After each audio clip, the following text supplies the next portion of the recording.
Good morning दोस्तों। एक नई सुबह, एक नई ताजगी के साथ आपका अपना पीयूष पांडे आपसे जुड़ता हुआ और हम लोग एक नई श्रृंखला, एक नई कड़ी ला रहे हैं।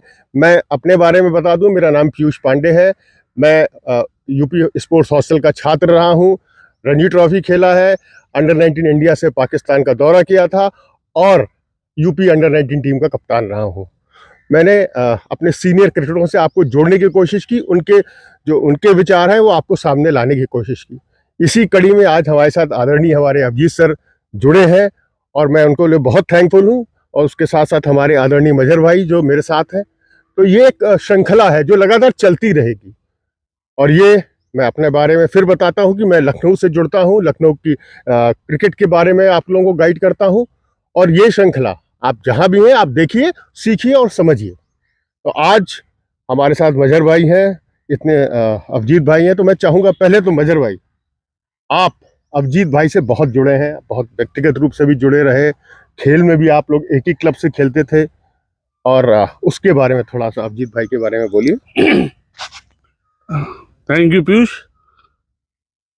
जहाँ तक अभिजीत सिन्हा का ताल्लुक़ है तो हमारे उस एज ग्रुप में जैसे होता नहीं है, वो एक होता है मीडियोकर ऑलराउंडर्स, कि Bablu was the genuine allrounder. क्या बात। हाँ, एक मीडियाकर होता है कि थोड़े देर रनअप से बॉल फेंक दी 14-15 से और थोड़ी बैटिंग कर ली, but the Bablu, I am sorry to say कि भाई अभिजीत सिन्हा, क्योंकि इनका नाम घर का बबलू है तो वो मुंह से वही निकलता है। खैर, अभिजीत सिन्हा जो है actually he was genuine allrounder, कि बढ़िया बॉलिंग जब करता था पूरा बढ़िया पैशन से, पूरे लंबे रनअप से, और बैटिंग तो खैर बहुत ही बढ़िया, टेक्निकली बहुत साउंड था अभिजीत सिन्हा बैटिंग में भी, इसमें कोई दो राय नहीं। बट वो होता है कि कुछ फैमिली की प्रॉब्लम्स हो रही हैं, इनको मैं यहाँ से माइग्रेट भी करना पड़ा और बाहर रहे ये आसाम वगैरह, वेस्ट बंगाल में, तो इनको थोड़ा सा उन सर्कमस्टांसेस की वजह से कि इनको आगे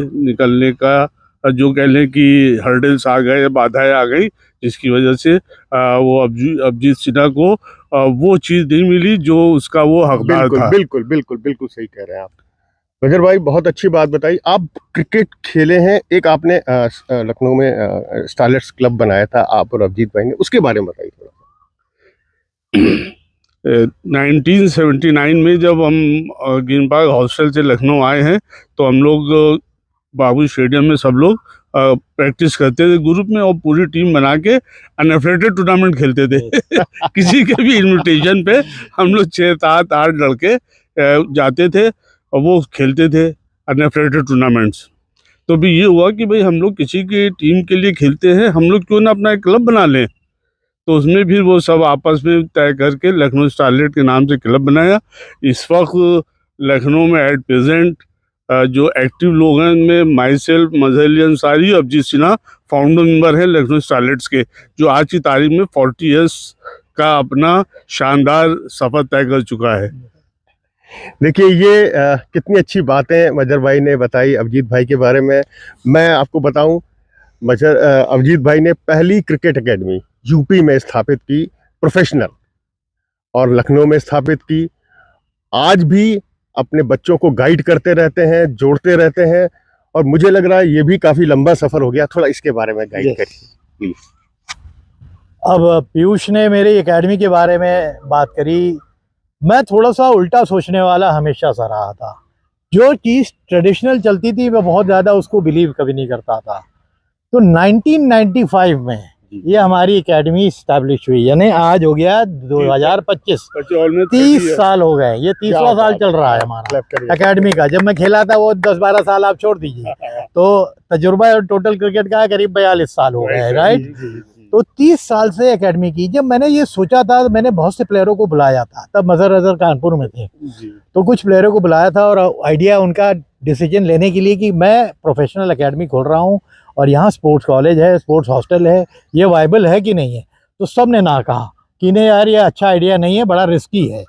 बट मेरे दिमाग में था कि आने वाला समय है वो प्राइवेट एकेडमीज, प्रोफेशनल एकेडमीज का होगा।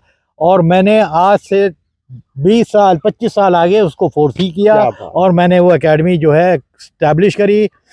एकेडमीज जब प्राइवेट खुलती हैं तो अच्छा टाइम भी आता है, बुरा टाइम भी आता है, कम बच्चे रहते हैं, ज़्यादा बच्चे होते हैं, बट धीरे धीरे जो मेहनती आदमी है जो जुटा रहता है उसी लाइन पे।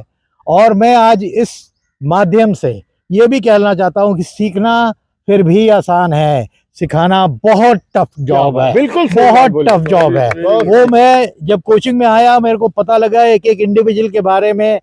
मेरे साथ जो एडवांटेज में आया कि मैं फास्ट बॉलर था तो मैं फास्ट बॉलर्स को अच्छा देख लेता था। बाद में बैटिंग अच्छी करने लगा। जब मैं 2-2 खेला, अंडर 22 था, तो बैट्समैन खेला तो बैटिंग में भी अच्छा था। तो ये 2 फील्ड तो मैं जानता था मैं कवर करूंगा। मेरी प्रॉब्लम आती थी विकेट कीपिंग और स्पिनर्स के ऊपर। उसके लिए मैंने बहुत से लोगों को कंसल्ट किया। अब मज़ा रहे इनसे, लेफ्ट आर्म स्पिनर्स के लिए इनको इतना देखा हुआ था तो मेरे को मालूम था कि इनको देख के क्रीज को कैसे यूज़ करना, ट्रेजेडरीज को आपको कैसे यूज़ करना, इंटेलिजेंट होना, लाइन लेंथ कैसे रखना, ये स्पिनर्स को देख के मैं सीखा। उससे मैं नेट में इतना ज़्यादा नहीं हुआ करता था जिस समय शुरुआत हमने की थी। आप बात करके सीखते थे, तो यही मैंने भी सीखा। और कोचिंग में आप आते हैं, टीचिंग की जो जॉब होती है ना, ये कभी भी ख़त्म हो नहीं सकती। आप करते करते ख़त्म हो जाएंगे, बट टीचिंग चलती जाती है। आपको समय के साथ अपने आप को बढ़ाते चलना है। तो हमारे यहाँ से ऑल ओवर इंडिया के लड़के हैं। आज भी हमारे एकेडमी में नेपाल के भी बच्चे आते हैं कोचिंग करने के लिए। तो अब यहाँ 30 साल हो गए हमको। ये टाइम हमारा जो है इस समय एडमिशन का चलता है। तो ये मैं सुबह निकलता हूँ, एक तो मेरी एकेडमी चली गई है सुल्तानपुर रोड। मैं यहाँ से 25 किलोमीटर जाता हूँ, दिन भर वहीं रहता हूँ, फिर शाम को आता हूँ। ये ना आना जाना 50 प्लस दिन भर वहाँ रहना। तो वो आपको एक एज के बाद प्लान करके जाना होता है कि वो। अब मैं खाने में बहुत पर्टिकुलर हूँ, इसीलिए बच्चे मेरे को देख के पर्टिकुलर रहते हैं कि डाइट का एक टाइम होता है कि आपका नाश्ता खाना कितना होना चाहिए। बहुत एकेडमी के आज करीब 65 बच्चे स्टेट खेले हैं पिछले 29 साल में। कुछ यूपी से, कुछ बाहर के स्टेट से, कुछ रेलवे से। तो बहुत बड़ा अचीवमेंट है मेरे हिसाब से। मैंने जो एस्टिमेट लगाया था, एक दिन मैं बात कर रहा था कि एक एकेडमी से इतने बच्चे शायद ही कहीं से खेले होंगे, प्रोफेशनल एकेडमी से। तो बच्चे आज भी उत्तराखंड से मेरे 2 बच्चे खेल रहे हैं, क्योंकि वो मूल निवासी वहीं के थे। ट्रेनिंग मेरे पास लेने आए, 7-8 साल रहे, फिर वापस चले गए। तो खेल रहे हैं, खुशी होती है। और दूसरी ये बात कि मैंने पीयूष कुछ सेल्फ एम्प्लॉयमेंट प्रोड्यूस किया। पूछो कैसे? कि मेरे अंडर के कई बच्चे आज अपनी एकेडमीज खोले हुए हैं। उनके 30-30, 35-35 बच्चे हैं, यानी वो रोजगार भी उनको मिल गया है। मैं बीच में जाता हूँ, एक बिहार में है, एक बच्चा आया था बिहार से, उसने खोली है। नवादा में 2 उत्तराखंड में एकेडमीज हैं, बाकी यहाँ लखनऊ में तो बहुत से लड़कों ने हमारे खोले हैं। तो बीच में अगर कोई ऐसा एडवाइज़र मेरे को कोई इनवाइट करता है तो मैं हमेशा अवेलेबल रहता हूँ उनके लिए, क्योंकि वो अब उनकी रोज़ी हो गई है। अब उसी के थ्रू वो आगे जाएंगे। देखिए कितनी अच्छी बात अभिजीत भाई ने क्रिकेट एकेडमी के बारे में बताऊं। आज का प्रसंग बताता हूं। सिर्फ मैं 10 मिनट लेट हो गया था। देखिए पंचुअलिटी ही आदमी को महान बनाती है। और सर नीचे अपना बिल्कुल ड्रेसअप होकर रेडी थे और कॉल कर रहे थे, कहाँ रह गए कहाँ रह गए। तो ये आदमी को महान बनाता है। आपके संस्कार आपको महान बनाते हैं। तो ये आज का वीडियो हम यहीं एंड करते हैं। और तीसरा बहुत जो अपडेट होगा, जिसमें कैसे खिलाड़ी आने वाले फॉर्मेट में आगे बढ़ें, कैसे खेलें, यंगस्टर्स कैसे आगे बढ़ें, वो लाएंगे। Thank you watching my video. Take care, bye bye.